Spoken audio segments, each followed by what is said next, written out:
I'm James Autio. I'm a second grade teacher in Egan. I'm a poet and I'm an artist. I like to draw, I like to paint, I like to make things. I've always been a painter. Ever since I was very young, I liked making artwork, and I was mostly a painter when I first went to college. It was as a fine arts major, and this is back in 1985. I didn't actually finish the fine arts degree. I went to school for 3 years at 2 different universities, and then decided that I could just quit school and just make art and work some job to pay the bills. I ended up doing artwork for a lot of different reasons. Sometimes I would have a friend who was going to publish a poetry book and they'd ask me to paint the cover. I was asked to do some different events around the Twin Cities, summer events and festivals, and Owamni Falling Water Festival. I've done quite a few different years, but when I'm doing my festival work, I'm usually painting with young people. And as part of my booth, I like to bring in some of my artworks, and I did one just for the sake of having something to set up in my booth. And I was doing a lot of paintings with kids at that time of the different clan symbols of the Ojibwe, the Duden. And this was one that I had done using the original 7 clans. And as you may be able to guess, I am actually from the Awasasi clan, which is why I put the catfish big and centrally located. So that is my family's clan. Before my son was born, I was more of an oil painter than working in acrylics. And this was a painting from way back then when I was working in oils. I was thinking I wanted to do a Native American kneeling by a fire, and I actually modeled to get some reference photos so that I could use those to do the painting. So I had long hair at the time. I knelt on the floor in my kitchen and took shots of myself so that I could look at those as I was doing the painting. I like to paint animals, and one thing I've noticed with my paintings is I paint in a very tight style, and what that means is there's a lot of little tiny brushwork, and I'm trying to do things with a lot of detail. So this owl painting was actually my attempt to get away from that. I started painting on a larger canvas. I was using bigger brushes. I was trying to apply the colors without thinking quite so much about them and just see what would come out. Try to put some energy into how the paint was being applied. Later, I was asked to do some other owl paintings when I was working with a group doing the night library. And this was one of them that I was pretty happy with, the great horned owl. This was one of the owls that came out of that event.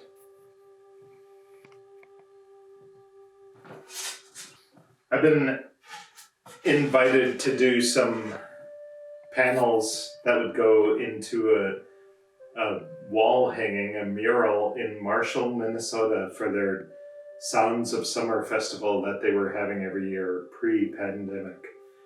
This was the first one I had done, and I was thinking the Sounds of Summer, to me, a lot of it is going to powwows in the summer, and I like the sound of the drums that you can hear from the time you're about 10 miles away as you get closer and closer to the powwow grounds. You can hear the drums, you can hear the singers, you hear the bells that are attached to anklets, and you hear people dancing and talking and having a huge party and a festive time. One other painting I had done for the Sounds of Summer was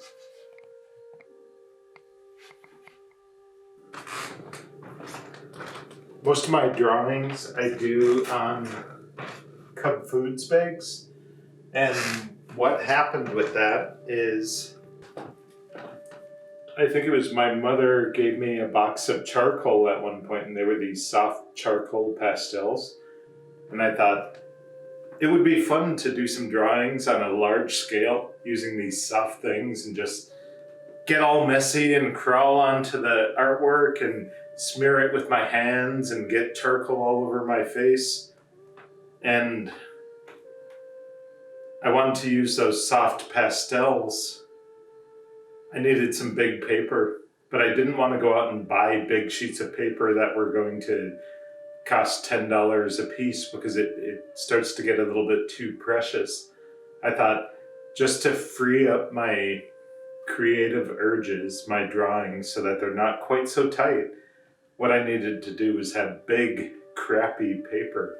So I took bags and I started to carefully tear them open along the seams, cut the bottoms of them off. One sheet was only about this tall, like a grocery bag is. And I thought, what I need to do is start taping these things together to make large sheets. And that's what I did, and that's what I've been doing for a number of years, and I'm still doing that, usually. Many of them end up not being finished, but this is just one of my rabbit-headed people that I've drawn a number of times. There's another one, it's called Wabu Zikwe. In Ojibwe, that just means rabbit girl. And then there have been a number of them, so they are usually numbered. The most recent one was called Wabu Zikwe Redux, where she had come back again. And many of my artworks use human forms with animal heads, and for me, it is very much a Native American thing, an Ojibwe thing. I think of these as like spiritual creatures or beings that transcend the human world and the animal world. I was once asked to do a presentation at the state fair, where for one day of the state fair, this is maybe 2 or 3 years ago.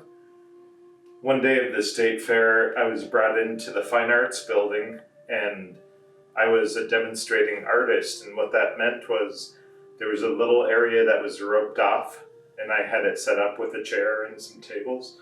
And I went there, and just for 10 hours, I just stood around and I made artwork. I taped bags together. I talked to people as they went by, and I created a lot of different art, and I showed people my process. This was one that I had done at the state fair show. But I had been thinking a lot about these foxtails. And at the state fair, I made this giant sheet, and I just started drawing foxtails.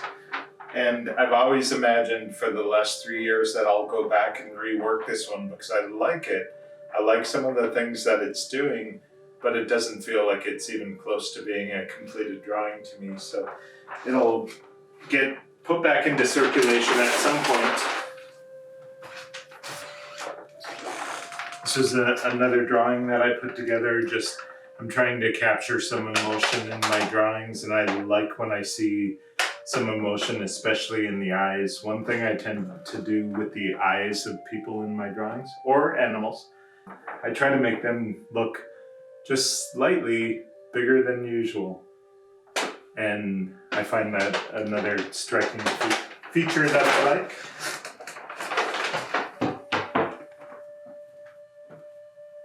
And that is all I have. Hi, I'm Storm Audio. This is Rock. Marketing awkward and Dishnakas. I am an artist, I'm a musician. I try to be creative throughout my life, so let me talk a little bit about what I do. I've tried various media throughout my life and was always encouraged to try anything I wanted. I continued into my education, middle school, high school. I always enjoyed art class most of all. And it always seemed like the greatest opportunity to try different media, tools I didn't have at home. I've tried painting, sculpting, pencil drawing, ink drawing. Always take advantage of the tools you get available to you at school. My artistic pursuits really picked up more after college.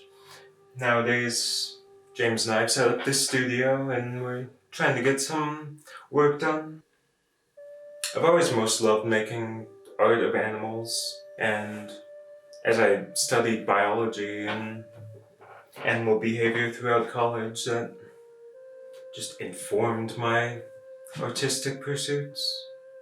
When I started getting into painting again, among my friends and coworkers, I started doing pet portraits for commissions and gifts, just painting people's cats and dogs and other pets, and that was a great experience to practice painting and to learn a little bit about making money as an artist. So I don't have most of the animal paintings I've done because they were gifts for friends or commissions for clients, but a couple. This is just a bird I felt like practicing with one day. I think it was a strawberry finch. For myself, I've enjoyed just starting with a white canvas and starting painting without any particular idea in mind. That's how I've come up with just like very abstract areas of color on a little piece of board. An idea that I might turn into more of a realistic finished painting in the future. That's always a possibility. And sometimes just abstract colors and ideas.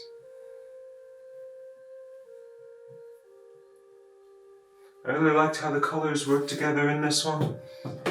And that's really all I was going for with that painting. See how the colors would work. So this is another one I started without a reference image, just tried to paint a scene out of my head. Drew a horizon line, drew a sky, started trying to get some interesting colors going. Same thing with this one. Just a little, tried to picture an archway, blue sky, distant horizon line. It's an interesting thing to do, just try to come up with a landscape out of your head and paint it. So when I start a painting,